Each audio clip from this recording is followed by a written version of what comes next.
There is no confusion over the extent and range of America's arsenal of nuclear and chemical weapons. Would the US government welcome weapons inspectors? Would the UK or Israel? The US has the largest arsenal of nuclear weapons in the world, and it's the only country in the world to have actually used them on civilian populations. If the US is justified in launching a preemptive strike on Iraq, why then any nuclear power is justified in carrying out a preemptive strike on any other?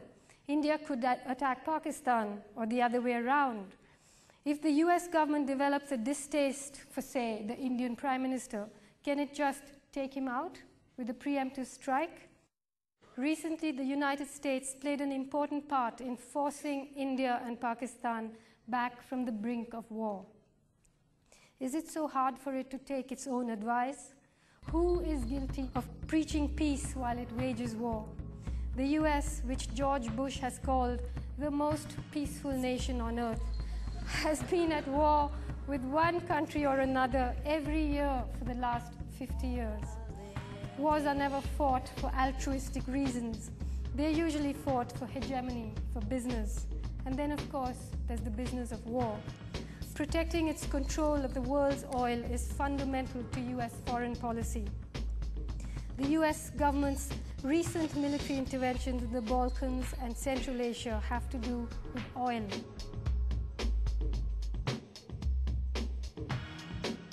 Hamid Karzai, the puppet president of Afghanistan, installed by the US, is said to be a former employee of Unocal, the American-based oil company.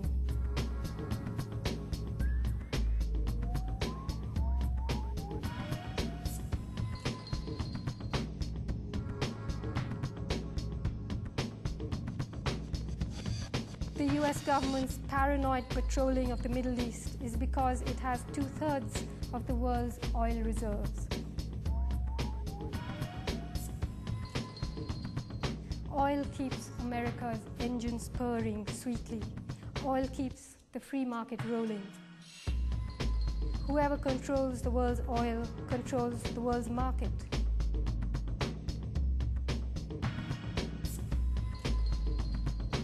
And how do you control the oil? Nobody puts it more elegantly than the New York Times columnist Thomas Friedman. In an article called Craziness Pays, he said, quote, "The US has to make it clear to Iraq and US allies that America will use force without negotiation, hesitation, or UN approval." His advice was well taken. In the wars against Iraq and Afghanistan, as well as in the almost daily humiliation the US government heaps on the UN. In his book on globalization, The Lexus and the Olive Tree, Friedman says, and I quote, "The hidden hand of the market will never work without the hidden fist. McDonald's cannot flourish without McDonnell Douglas. And the hidden fist that keeps the world safe for Silicon Valley's technologies to flourish is called the US Army, Air Force, Navy, and Marine Corps." Perhaps this was written in a moment of vulnerability, but it's certainly the most succinct, accurate description of the project of corporate globalization that I have read.